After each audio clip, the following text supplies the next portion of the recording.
This world is being held captive by an evil power.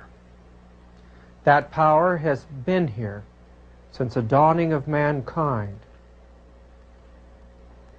This power is trying to destroy every man, woman, and child in this world. And God brings it to view in Revelation chapter 13, verse 18. Here is wisdom. Let him that hath understanding count the number of the beast, for it is the number of a man, and his number is 666. The number 666 is the number of a beast and the number of a man.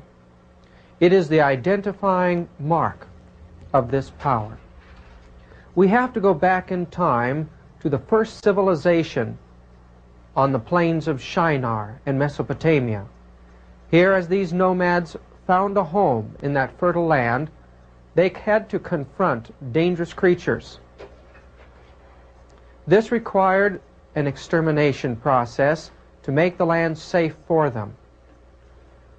The man that led out in that work was a man by the name of Nimrod, a mighty hunter before the Lord. This statue in the Pergamum Museum describes this early hero under the name of Gilgamesh. Nimrod killed a bull with his bare hands, a tremendous feat, even in an age of giants. He also killed a lion with his bare hands, and these feats became symbols of his authority and his right to rule. Cylinder seals dating 3,000 years before the time of Christ show this great hero and his work of hunting. He also became a god to those people and forced them to worship himself. He wore the cloak of a lion as a symbol of his right to rule, and he wore the horns of the bull as his first crown. In time, the area of Shinar and Babylon broke up into various small countries, each with its own king. Each of these kings continued the tradition of having to kill a lion. Nimrod became the builder of the first great city. He's known as the great builder, the tower builder or bridge builder, the term Pontifex Maximus. He directed the people to build walls, but he's most noted for the building of a great tower. This tower was built in dedication to the astrological gods and especially the sun. It was in rebellion against God, the creator of the universe.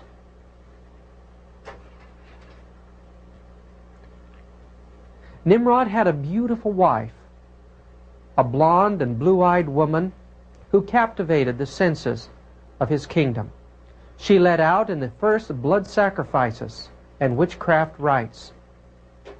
When Nimrod died, this goddess, Semiramis, directed the people to worship her as they had her husband. She took the religion into the mysteries in order to protect herself from those who would want to destroy it. She was the mother of all female or mother worship. Throughout the world, various myths and legends have continued from her time, giving her various names. Semiramis had a beautiful child. He was the son of an illegitimate relationship, and she taught the people that the power of Nimrod, who had ascended into the sun, came over her, and she had a virgin birth. They believed that this was the reincarnation of their god Nimrod, and so the people worshipped him. When he became a young man, he was killed by a wild boar. The boar became a symbol of the destroyer of the gods. And the people wept for their lost life-giver, their lost savior. Semiramis directed the people to worship the life-giver in the sun, claiming that he had ascended to the heavens in 3 days. Indeed, all of the early astrological gods of Babylon were previously believed to be the departed spirits of their kings and their heroes. Thus was born in that land the worship of astrology. The stars became the chief focus of the priest. They watched their movements through the heavens.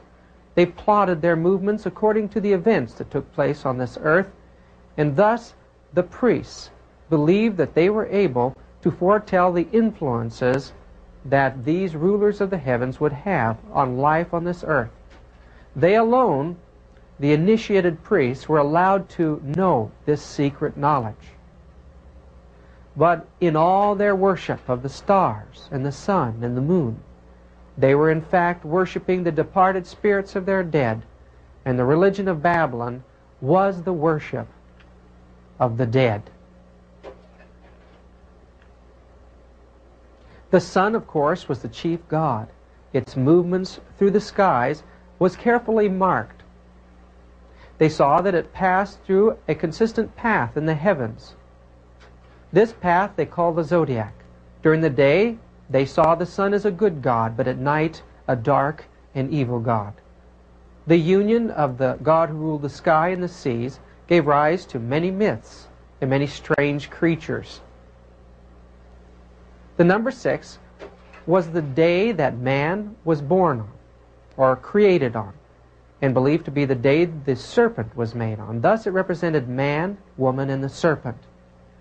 There were 6 houses given for the sun to pass through in the zodiac during the day, and 6 houses in the night. In each one of those houses, the sun passed through 3 rooms. This formed 36 rooms in the zodiac, 36 manifestations of the sun, the ancients believed. There were 36 gods in the zodiac, one for each one of these rooms. 36 gods in all to rule the 36 constellations of the sky. The number 1 through 36 added up equals the summary number of the mystery god, the hidden one, the 666 god. These superstitious mystics gave the number 666 to the sun. They believed that the serpent power resided in the sun, and they worshipped this force in nature as a great 7-headed dragon, each one of its heads representing one of the planetary gods, the sun, moon, Mars, Mercury, Jupiter, Venus, and Saturn. They believed that this energy flowed from the sun throughout all nature, and that those who were initiated into the secret teachings of magic were capable of manipulating these forces through mental exercises, through magic words and numbers. When God destroyed this system at the confounding of the languages at the Tower of Babel, priests now speaking different languages spread with the people throughout this world. The result of this spread was that the mystical mystery teachings of Babylon continued to be taught by the priests in every part of the globe and in every age. Remnants of that early religion can be seen in the great towers and pyramids that reflect that first tower of Babylon, dedicated to the system of astrology and the sun.